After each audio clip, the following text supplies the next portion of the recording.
Good morning students, I hope so आप सभी ठीक होंगे। और आपको पता ही है कि डे बाय डे हम वर्ब टॉपिक स्टार्ट करा हुआ है हमने, और आपने वर्ब की वीडियोस भी देखी होगी। बाकी आपको मैंने देखा है कि इतने स्टूडेंट्स वीडियो को नहीं देख रहे। स्टूडेंट, आपका ही फ़ायदा है, आप उन वीडियोस को अगर आप देखते हो, अगर आपके पास टाइम नहीं है ना, आप बहुत बिजी होते हो, आप कंपटीशन की तैयारी कर रहे हो, बट आपका काम कुछ और है अभी के टाइम, है ना, यही मान लेते हैं। टाइम नहीं है ना, फिर भी उसको 2x में करके देख लीजिए। अगर आप उन वीडियोस को भी फॉलो कर रहे हैं, आपको एग्जाम में कोई ना कोई क्वेश्चन देखने को मिल जाता है। तो without taking your time start करते हैं टेंस टॉपिक। आज हम पढ़ेंगे टेंस। एक मिनट में मार्कर चेंज करती हूँ। आज हम पढ़ रहे हैं जी tense topic. Student, tense topic start करने से पहले आपको पता होना चाहिए कि टेंस टॉपिक हम पढ़ते क्यों है।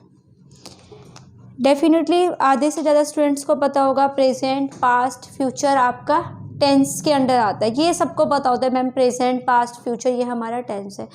पर क्वेश्चन तो ये है ना कि है क्या ये, मतलब प्रेजेंट, पास्ट, फ्यूचर। आपने कहा कि अगर आप कल की बात कर रहे हो, यस, तो आपका पास्ट टाइम है। अगर मैं आज की बात कर रही हूँ तो ये प्रेजेंट टाइम है, और अगर मैं आने वाले टाइम की बात करती हूँ वो आपका फ्यूचर टाइम है। तो ये आप टेंस के अंदर पढ़ते हो, यस। तो simply in term you can say that जो आपका टाइम को डिनोट करता है उसको हम टेंस कहते हैं, यस। ठीक है जी, इतना पता होना चाहिए, बेसिक समझ आया होगा जो मैंने अभी बोला है आपको। अगर मैं किसकी बात करती हूँ टेंस के अंदर, डिनोट टाइम, जो किसको डिनोट करता है, आपका टाइम को डिनोट करता है। अगर मैं टाइम की बात करती हूँ तो वो टेंस के अंडर ही पढ़ा जाता है आपका, ठीक है जी। फॉर एग्जाम्पल कैसे, जैसे लिख लीजिए प्रेजेंट, पास्ट और फ्यूचर। Present, past, future. मैं यहाँ एक पॉइंट और ऐड करना चाहूँगी आपका। स्टूडेंट, टेंस का मतलब ये भी होता है कि जो आपका एक सेंटेंस को बनाने में आपकी हेल्प करता है, ठीक है। एक सेंटेंस आप सिंपली लिखते हो ना, वो सेंटेंस आपने लिखा, जैसे for example he is a good boy, he is a good boy. मैंने ये सेंटेंस लिखा आपके सामने, तो आप यहाँ देखिए he is a good boy, यहाँ मैंने इज़ लगाया। अगर मैं यहाँ वॉज लगाती तो डेफिनेटली वॉज ये पास्ट का हो जाता, इज़ आपका प्रेजेंट क्या है, ठीक है जी।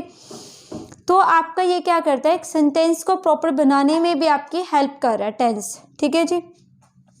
ओके, समझ आ रहा होगा। जनरली टेंस आपका क्या करता है, एक टाइम को बताता है कि टाइम आप किसकी बात कर रहे हो। अगर मैं आपसे, आप पूछते हो मैम आप कल क्यों नहीं आए थे, और मैं कहने लगूँ मैं आज इसलिए आई हूँ, मतलब कोई सेंटेंस नहीं बना ना। अगर आप प्रॉपर एक टाइम की बात करते हो तो वो टॉपिक आपका टेंस के अंडर आता है, ठीक है जी। ये जो टॉपिक है ये आपका स्पोकन में भी काम आता है, कॉम्पिटिशन में भी काम आता है, एज ए यूजुअल भी आपके काम ही आता है, ठीक है। अगर आप हमेशा, आपने यूज़ ही किया होगा सेंटेंस टॉपिक, पढ़ा होगा आपने, बचपन से पढ़ते भी आ रहे हो, present, past, future, yes yes पढ़ते आ रहे होंगे। तो स्टूडेंट, अब मैं आपसे बात करती हूँ इसके टाइप्स की। आपके इसके 4 टाइप्स होते हैं। एक आपका होता है इनडेफिनिट, एक आपका होता है कंटिन्यूअस, एक आपका होता है परफेक्ट टेंस, एक आपका होता है perfect continuous tense. Perfect continuous tense, yes, देख लीजिए। अब बताना चाहूँगी आपको, यहाँ पे आपका फर्स्ट लिखा है इंडेफिनिट, सेकंड लिखा है कंटिन्यूअस, थर्ड लिखा है परफेक्ट एंड फोर्थ लिखा है परफेक्ट कंटिन्यूअस। जब मैंने आपको बता दिया कि प्रेजेंट, पास्ट, फ्यूचर होता है, तो फिर आप पूछोगे मैम ये पढ़ाने की क्या ज़रूरत है, आपको ये फॉर्म्स पढ़ाने की क्या ज़रूरत है। डेफिनेटली स्टूडेंट, जब आप बातचीत करते हो ना, तो आप बातचीत खुद सोच के, अगर मैं आपसे क्वेश्चन करती हूँ आप क्या कर रहे हो, यस या नो, तो मैंने आपसे क्वेश्चन किया ना क्या कर रहे हो। अगर मैं कहती हूँ आप क्या करते हो, समझ आ रहा है, मैंने कहा आप क्या कर रहे हो। अगर मैं आपसे पूछती हूँ आप क्या करते हो, जब मैंने आपसे पूछा आप क्या करते हो, इट्स अ इनडेफिनिट फॉर्म। आप क्या कर रहे हो, इट्स अ कंटिन्यूअस, क्योंकि जब मैंने आपसे पूछा ना आप क्या कर रहे हो, तो जिस टाइम मैं आपसे बात कर रही हूँ उस टाइम भी वो काम आपका कंटिन्यूटी में है। अब बात करते हैं परफेक्ट टेंस की। परफेक्ट के अंदर क्या होता है स्टूडेंट, जब आपको पर्टिकुलर कोई टाइम नहीं दिया होता, आप जनरली बात करते हो हाल ही में, थोड़ी देर पहले, थोड़ी देर बाद, ऐसे अगर आप बात करते हो तो ये आपका किसके अंडर आता है? परफेक्ट के अंदर, ठीक है। मैं खाना खा चुका हूँ, मैं काम कर चुका हूँ, मैं अभी थोड़ी देर पहले आई, ठीक है, मैं थोड़ी देर बाद काम कर लूँगा, तो ये तो आपका कर लूँगा फ्यूचर के अंदर आ रहा है, ठीक है जी। परफेक्ट कंटिन्यूअस, परफेक्ट कंटिन्यूअस के अंदर क्या आता है आपका? अगर मैं आपसे पूछती हूँ आप कितने समय से दिल्ली में रह रहे हो, ठीक है जी, मैंने क्या पूछा? आप कितने समय से दिल्ली में रह रहे हो, टाइम पूछा ना। एंड रह रहे हो का मतलब क्या है कि अभी भी आप वहाँ रहते हो, बट मैंने आपसे टाइमिंग भी पूछे कि कितने टाइम से आप वहाँ रहते हो, तो ये किसके अंदर आता है? आपका परफेक्ट कंटिन्यूअस के अंदर आता है। रह रहे हो कंटिन्यूटी को शो कर रहा है कि अभी भी वहाँ रहते हो। परफेक्ट का मतलब क्या होता है जी? आपका परफेक्ट के अंदर आपका होता है कि आप टाइमिंग की भी बात कर रहे हो, यहाँ पे कितने समय से रह रहे हो, ठीक है। तो ये आपकी अलग अलग फॉर्म्स होती है, समझ आ रहा होगा। जो भी पढ़ा है अभी तक, कुछ नहीं पढ़ा अभी तक सिर्फ आपको टेंस बताया है। टेंस आपका टाइम को शो करता है। टेंस के अंदर 4 फॉर्म्स होती हैं आपकी। Particular, present, past, future time होता है, उसके अंदर 4 फॉर्म्स होती है। फॉर्म्स भी आपको बता चुकी हूँ। आपने एक फॉर्मेशन पढ़ी होगी बचपन में, टीचर ने लिखवाया होगा, लिखवाती हैं टीचर्स आपके, ता है, ती है, ते है, ये आपका प्रेजेंट इंडेफिनिट है। ता, था, ता, थी, ता, थे, ये आपका पास्ट इंडेफिनिट है। गा है, गी है, गे है, ये आपका फ्यूचर इंडेफिनिट है। ये पढ़ा होगा डेफिनेटली। वह काम करता है, वह काम करता था, वह कल काम करेगा। यस, रिलेट कर पा रहे होंगे। अगर मैं आपसे बात करती हूँ प्रेजेंट कंटिन्यूअस की या पास्ट कंटिन्यूअस की, है ना, कंटिन्यूअस फॉर्म समझा रही हूँ। What is continuous? कंटिन्यूअस के अंदर आता क्या है? अगर आपसे कोई भी काम कंटिन्यूटी में हो और वो काम चल रहा हो, जब मैं आपसे बातचीत कर रही हूँ, आपसे पूछ रही हूँ, तब भी वो काम कंटिन्यूटी में है, प्रेजेंट में भी कंटिन्यूटी में एंड पास्ट में भी कंटिन्यूटी में है, तो वो किसके अंडर आता है? आपका कंटिन्यूअस के अंदर आता है। फॉर एग्जाम्पल, आपसे कोई पूछ ले वे क्या कर रहे हैं, आप कहोगे वे खेल रहे हैं। यस, रहे हैं, तो ये किसको शो कर रहा है? ये आपका प्रेजेंट कंटिन्यूअस को शो कर रहा है लगा हुआ है ना लास्ट में। वे क्या कर रहे थे लग गया, कंटिन्यूअस तो है ना, रहे थे लिखा हुआ है। अगर कहते हैं वे कल इस टाइम क्या कर रहा होगा, क्या कर रहा होगा, रहा होगा मतलब कंटिन्यूटी को शो कर रहा है, बट फ्यूचर टाइम के अंदर वह कल, मतलब आप बैठे बैठे सोच रहे हो वह कल इस टाइम क्या कर रहा होगा, मैं कल इस टाइम क्या कर रही होंगी, है ना, इट्स शो कंटिन्यूटी। यस, मुझे लग रहा है समझ आ रहा होगा। तो मैं विदाउट टेकिंग टाइम इनको वन बाय वन आपका बताती हूँ आपको कैसे। आज हम ना इनडेफिनेट फॉर्म पढ़ेंगे, प्रेजेंट की, पास्ट की और फ्यूचर की, ठीक है जी, जो कि एग्जाम में आपके आती है और बहुत इजी है, आपको समझ आ जाएगी।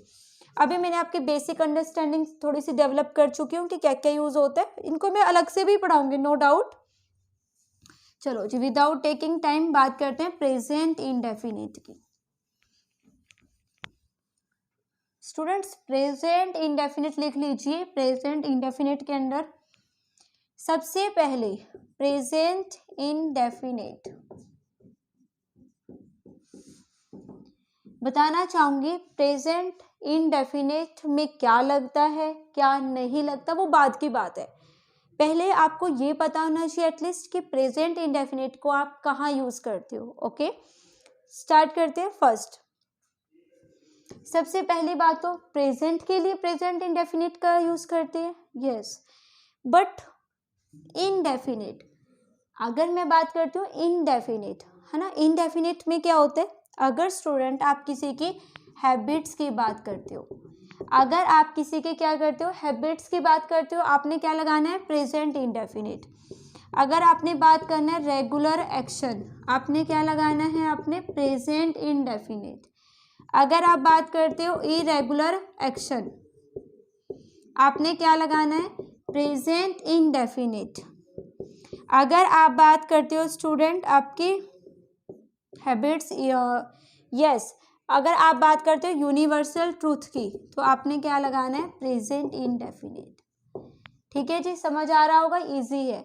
हैबिट्स का मतलब क्या, अगर मैं कहती हूँ वह स्मोक करता है, वह गाना गाती है, मतलब अगर आप किसी की जनरल हैबिट्स की बात करते हो तो आपने क्या लगाना है, जैसे ही gets up early in the morning, वह सुबह जल्दी उठ जाती है, ये उसकी हैबिट है ना।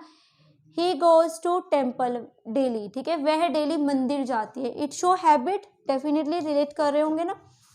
स्टूडेंट वीडियो अगर नहीं समझ आए ना तो आराम आराम से देखिए, कोई जल्दबाजी नहीं है, क्योंकि आपको समझ आना चाहिए, मैं भी बहुत आराम से करा रही हूँ, बाकी जिनको आराम से लग रहा है वो 2x में करके देख सकते हैं, ठीक है। हैबिट्स में इट शो हैबिट, एग्जाम्पल लिख लीजिए, ही स्मोक्स। सेकंड पे आते हैं रेगुलर एक्शन। रेगुलर एक्शन क्या होता है स्टूडेंट, जो काम डेली होता है। फॉर एग्जाम्पल मैं अपना ही कंसिडर करती हूँ, मैं यहाँ डेली आती हूँ, आई कम हेयर डेली, वह यहाँ रोज आता है, ही कम्स हेयर डेली, लिख लीजिए आई कम हेयर डेली, मैं यहाँ रोज आती हूँ, आई कम हेयर डेली। नेक्स्ट पे आते हैं इरेगुलर एक्शन। इरेगुलर एक्शन क्या होता है, जो काम स्टूडेंट कभी कभार होता है, जनरली नहीं होता। सभी को पता है जापान में आपके आए दिन नहीं आते, मतलब कभी कभार के आते हैं, भूकंप आते रहते हैं, तो आप जनरली लिख लीजिए द अर्थक्वेक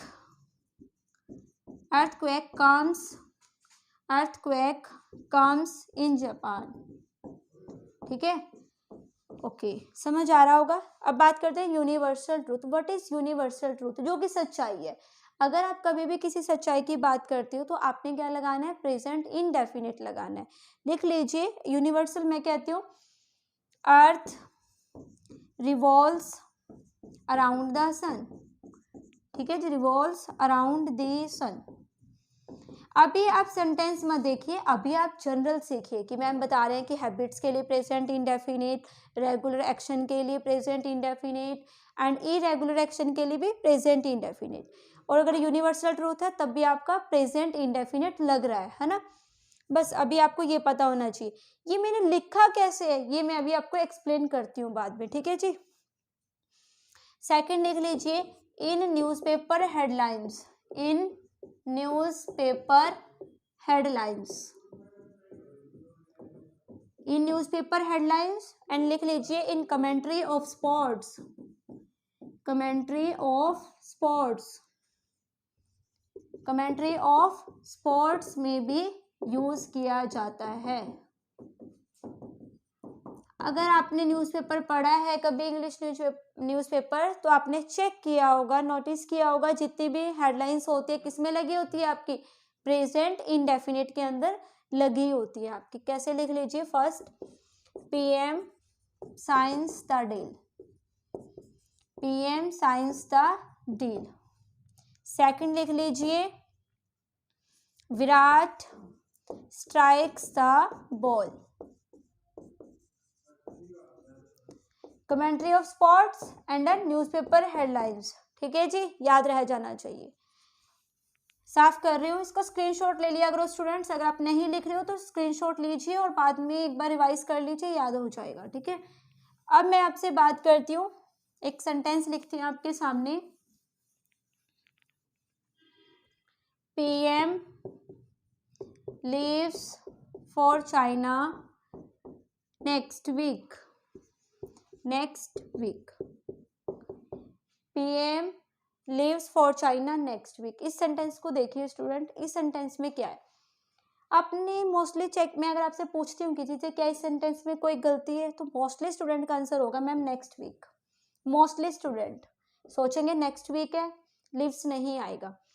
पर बताना चाहूँगी अगर आप नियर प्लान फ्यूचर एक्शन की बात करते हो, कोई नियर प्लान किसी ने किया हुआ है, फ्यूचर एक्शन है, नेक्स्ट वीक फ्यूचर टाइम है ना डेफिनेटली, बट प्लान्ड है ये, प्लान्ड, तभी भी आप प्रेजेंट इंडेफिनिट लगा सकते हो। तो लिख लीजिए नियर प्लान्ड फ्यूचर एक्शन के लिए, फ्यूचर एक्शन के लिए प्रेजेंट इंडेफिनिट का यूज किया जाता है, प्रेजेंट इंडेफिनिट का यूज किया जाता है, सिंपली लिख लीजिए, ठीक है। तो ये बिल्कुल भी गलत नहीं है, बिल्कुल ठीक लिखा हुआ है आपके सामने, ठीक है। अब आप सोच रहे होगे मैम चलो आपकी बात हम मान लेते, बट हमें तो ये भी नहीं पता ना कि ये प्रेजेंट है या पास्ट है, कईयों को तो ये भी नहीं पता होगा। अभी जो जो चीजें मैंने आपको बताई है कि आपने यूज कहाँ करना है प्रेजेंट इंडेफिनिट का, अभी ये तो नहीं बताया ना यूज क्या करना है। ओके, तो मैं अब आपको वही बता रही हूँ कि आपने क्या क्या यूज करना है। फर्स्ट स्टार्ट करते हैं स्टूडेंट्स। अब हम करेंगे फॉर्मूले की बात कि लगाना क्या है प्रेजेंट इंडेफिनिट के बाद सेंटेंस के अंदर। वेरी इंपॉर्टेंट, सब्जेक्ट लगाइए, वर्ब की फर्स्ट फॉर्म लगाइए, एस या ई एस लगाइए एंड ऑब्जेक्ट लगा दीजिए। ध्यान से देख लीजिए, जब भी आप प्रेजेंट की बात कर रहे हो उसके अंदर भी इनडेफिनिट की बात कर रहे हो तो क्या लगाना है, एस या ई एस प्लस ऑब्जेक्ट लगाना है। ओके, अब क्वेश्चन ये है वर्ब की फर्स्ट फॉर्म कहाँ लगेगी, और मैम वर्ब की फर्स्ट फॉर्म के साथ एस या ई एस कहाँ लगेगा। तो लिख लीजिए, वर्ब की फर्स्ट फॉर्म लगती है आई वी यू दे, मतलब प्लूरल के साथ। वेरी इंपॉर्टेंट, V1 कहाँ लगते हैं, प्लूरल के साथ। वर्ब के फर्स्ट फॉर्म के साथ एस या एस कहाँ लगते हैं, ही, शी, इट और नेम। ये आपके सभी सिंगुलर है। यहाँ पे आपने क्या लगाना है, वर्ब के फर्स्ट फॉर्म के साथ एस या ई एस। मैं आपकी नॉलेज में एक वर्ड ऐड करना चाहूंगी, अपनी डिक्शनरी में ऐड कर लीजिए। स्टूडेंट इस वर्ड को देखिए, गो एंड अ गोज। अगर आपसे कोई पूछता है भाई इनमें से सिंगुलर वर्ब कौन सी है, जिसके साथ भी एस या ई एस लगा होगा वो आपकी क्या होगी, सिंगुलर वर्ब होगी।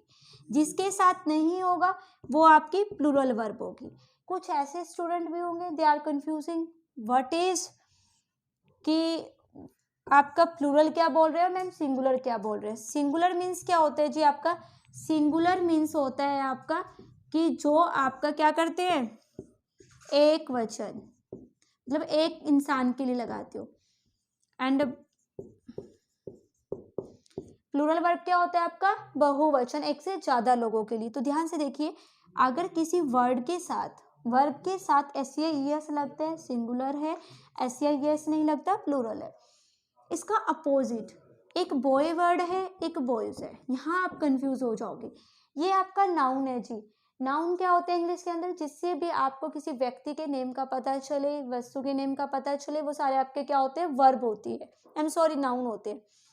अब ये बॉय पता चल रहा है ना आपको, ये लड़का है, ये नाउन है आपका, यस।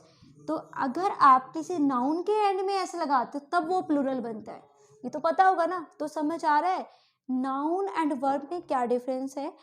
नाउन के साथ में एस या एस लगाती हूँ, प्लूरल बन जाता है, example boy and boys.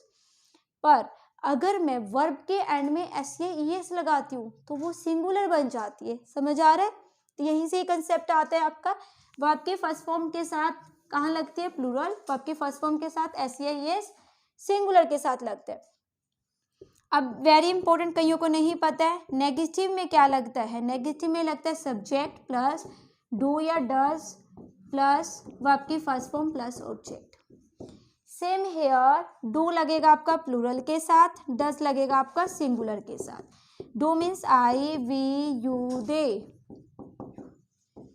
And जब डज क्या होता है जी आपका, लिख लीजिए singular, he she it name, पता होना चाहिए। और ये नोटेड पॉइंट है, अगर कहीं भी आपको डू डज मिलता है ऑलवेज रिमेंबर दैट V1 लगेगा, ठीक है। डू के साथ भी वर्ब की फर्स्ट फॉर्म लगती है, डज के साथ भी वर्ब की फर्स्ट फॉर्म लगती है। एग्जामिनर क्या करता है, डज वर्ड लिखा होगा, डज के बाद एस या एस लगा के दे देगा, ठीक है। गलती को ध्यान से देखना है आपको, मैं भी आपको एरर देती हूँ तो कराती हूँ ये आपको, ठीक है जी। अब बात करते हैं इंटेरोगेटिव। इंटेरोगेटिव में क्या लगता है, not a big task for you. Interrogative में क्या होगा, देखो वर्ब को आपने आगे लगा देना है। इंटेरोगेटिव में क्या करना है, जो भी वर्ब है उसको आगे लगा दीजिए, मतलब डू और डज को आगे लगा दीजिए। डू डज प्लस वर्ब के first subject, I am sorry subject plus V1 plus object and question mark. Very very important, यहाँ पे नोटेड पॉइंट है, डू डज के साथ वर्ब के फर्स्ट फॉर्म लगती है। क्लियर, मुझे लग रहा है समझ आ रहा होगा, ठीक है जी। किसी को 1% भी डाउट हो तो पूछ लीजिए, बहुत इजी है, आपको पता होना चाहिए। प्रेजेंट इंडेफिनिट लगता कहाँ है, बता दिया आपको, क्या लगता है वो भी आपको बता दिया, ठीक है। स्क्रीनशॉट ले लीजिए इसका।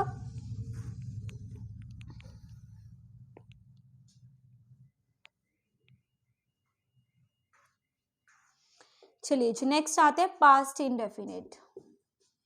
पास्ट इंडेफिनिट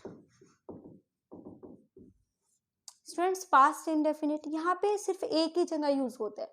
लाइफ में कभी भी अगर आप पास्ट टाइम की बात करते हो always use past indefinite. Clear?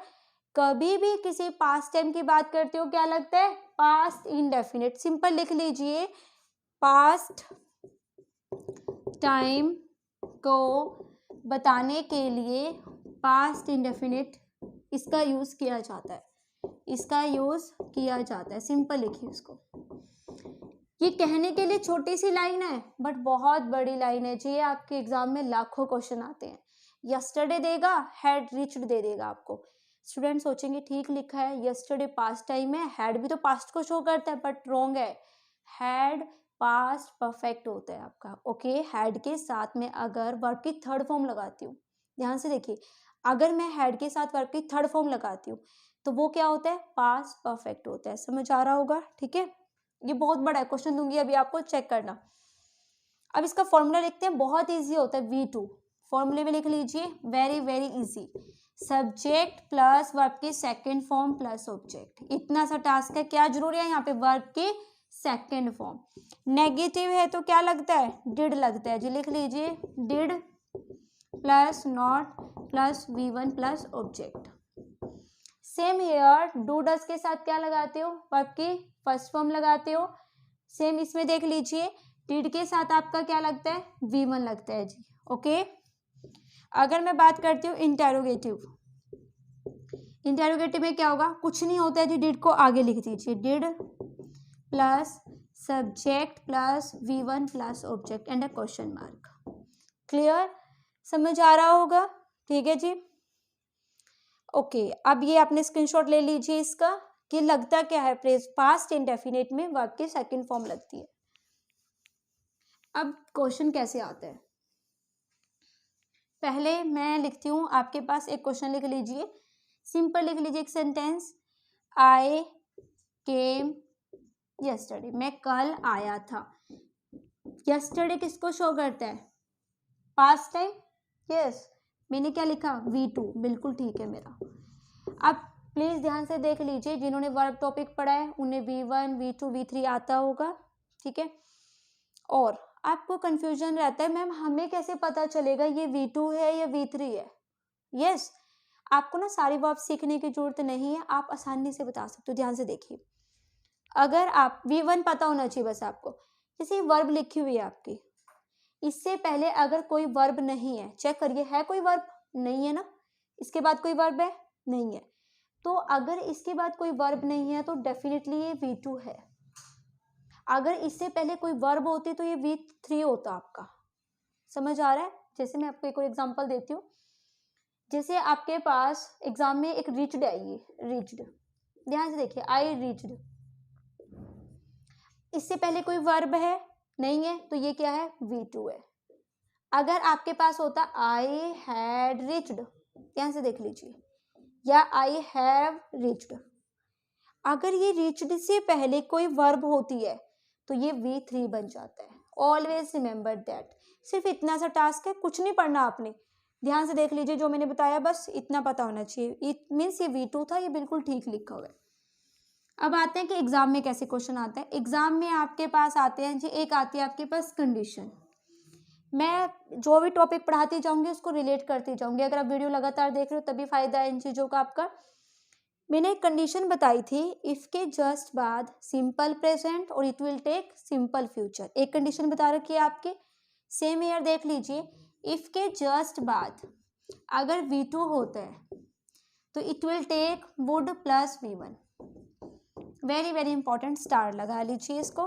Question example लिख लीजिए, if I had money I would lend it you. मैं आपको उदाहरण दे देता, चेक करिए, हैड V2, जिसको नहीं आते प्लीज ध्यान से देख लीजिए, हैज हैव V1 होता है, हैड और हैड V की थर्ड फॉर्म होती है, ये थर्ड और ये सेकंड, सेकंड भी सेम होती है। अभी क्या बताया था मैंने, अगर इससे पहले कोई वर्ब होती, इसके बाद अगर कोई वर्ब होती है तो ये क्या होती है? वर्ब की थर्ड फॉर्म होती है, नो डाउट। अब यहाँ पे ये सिंपल अकेले लिखी हुई है, V2 है ये।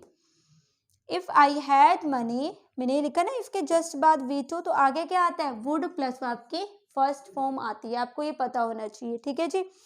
ओके, आगे आते हैं, समझ आया होगा, वेरी वेरी इंपॉर्टेंट, रटा होना चाहिए लाइफ में। इफ के जस्ट बाद क्या दिखाई दे, वर्ब के सेकंड फॉर्म, तो क्या लगाना है, वुड प्लस वर्ब के फर्स्ट फॉर्म। क्लियर। इससे नेक्स्ट बात करते हैं, लिख लीजिए, एक क्वेश्चन है आपके लिए, it's time you should study English, you should study English. जिन्होंने मेरी क्लास लगाई है वो एकदम से आंसर कर रहे होंगे मन ही मन में, मैम यहाँ गलती है, ये ठीक कर दीजिए। यस, याद आ गया होगा आपको, पढ़ा भी होगा। कहीं भी आपको क्या मिलता है, लिख लीजिए, किसी भी सेंटेंस के स्टार्टिंग में it's time, it high time, high time, और इट्स अबाउट टाइम, ध्यान से देखिए, इट्स टाइम, इट्स हाई, रट लीजिए इसको, एग्जाम का क्वेश्चन है। It's time, it's high time, it's about time के जस्ट बाद, के जस्ट बाद अगर ऑब्जेक्ट हो, क्या हो, अगर ऑब्जेक्ट हो तो हमेशा क्या लगता है, V1। Always remember the, I am sorry, V2 लगता है, आई एम सॉरी टू से, V2 लगता है। ध्यान से देखिए, it's time, it's about time, it's high time के जस्ट बाद क्या है, ऑब्जेक्ट है, तो बाकी सेंटेंस में ऑलवेज रिमेंबर दैट V2 लगेगा। इन्होंने लिखा है शुड स्टडी, ठीक कर दीजिए, शुड नहीं आना चाहिए था यहाँ पे, फिर यहाँ पे V2 क्या हो जाएगा, स्टडीड हो जाएगा। क्लियर, इंपॉर्टेंट रूल, याद हो, स्टार लगा लीजिए, ठीक है। बट इसका एक एक्सेप्शन है, इफ ये साफ कर देती हूँ, स्क्रीनशॉट ले लिया होगा सभी ने। एक्सेप्शन क्या है जी आपका, if I write it's time to study, is it correct और नॉट, डेफिनेटली करेक्ट है। रीजन, क्योंकि मैंने लिखा है, चेक करिए, इट्स टाइम के बाद अगर ऑब्जेक्ट हो, इज इट ऑब्जेक्ट और नॉट, डेफिनेटली नॉट, ऑब्जेक्ट नहीं है ना, टू लगा हुआ है, तो बिल्कुल ठीक है, टू के साथ V1। क्लियर और नॉट, क्लियर है। आपके पास जो भी मैंने आपको रूल लिखवाए हैं, पास्ट इंडेफिनिट के लिए मोर देन सफिशिएंट, वीडियो को अगर आप अच्छे से देख रहे हो, मुझे नहीं लगता एक भी क्वेश्चन आपका रुकने वाला है और एग्जाम में आप गलती करके आओगे, ठीक है। लास्ट वन, एक क्वेश्चन देते हैं आपको, सोल्व करिए इसको। We had reached the moon on 10 October 1198, जल्दी से चेक करिए, B and C and D, no error. Do answer, किसमें गलती है, किसमें गलती है जी आपकी, हैड रीच्ड, डेफिनेटली गलत है, क्योंकि सेंटेंस पढ़ के आई हो ना, पास्ट टाइम को दर्शाने के लिए किसका यूज किया जाता है, वर्ब के सेकंड फॉर्म का यूज किया जाता है। हैड के साथ अभी पीछे बताया है मैंने, इसलिए आपको, हैड के साथ अगर कोई और वर्ब होती है तो ये किसका काम करती है, वर्ब की थर्ड फॉर्म, और ये क्या है आपकी, हैड, ठीक है जी। हैड के साथ क्या दिया हुआ है आपको, वर्ब की थर्ड फॉर्म दी हुई है, तो यहाँ पे ये बिल्कुल गलत है। आपको क्या लगाना है, only past time, 10 October 1198, it is a past time, और पास्ट टाइम के लिए क्या लगता है, ओनली V2, तो यहाँ पे क्या आना चाहिए था, रिच्ड द मून ऑन, जो भी डेट लिखी है आपके। यहाँ पे नोटेड पॉइंट क्या है, ध्यान से देख लीजिए, लाइफ में कभी भी कोई पुराना टाइम मिले, ठीक है, रट लीजिए इसको, यस्टरडे भी दे सकता है एग्जामिनर, लास्ट नाइट भी दे सकता है, लास्ट सैटरडे भी दे सकता है, लास्ट मंडे भी दे सकता है, ठीक है, कुछ भी देते हैं, it will take always V2, ठीक है जी। समझ आया होगा, एग्जाम में क्वेश्चन आता है इसके ऊपर। थैंक यू स्टूडेंट्स, मुझे नहीं लगता आपको कोई भी प्रॉब्लम हुई होगी, और आई होप आपने एंजॉय किया होगा सेशन को। और वीडियो को ना, अगर आप मेरे पुराने स्टूडेंट हो, आप काफ़ी टाइम बार कर चुके हो और आपको टिप्स पे है चीज़ें, तो मैं फिर भी एडवाइस करूँगी 2x करिए और देखिए इसको, ठीक है। Practice makes a man perfect. Thank you students.